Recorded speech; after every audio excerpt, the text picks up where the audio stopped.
Hey, this is Cool Trains of Montreal. Looks like I got a CP train going into Dorval very slowly. I'm not sure if it's building to something.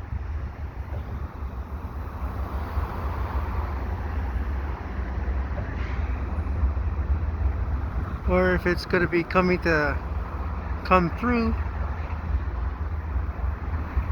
It's a Saturday afternoon on the 28th of October 2023.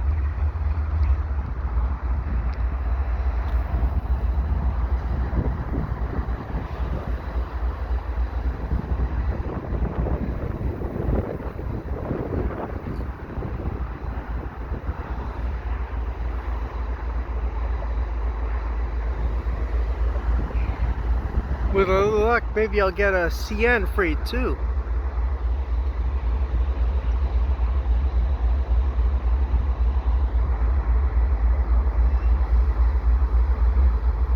This one might be 133, I guess.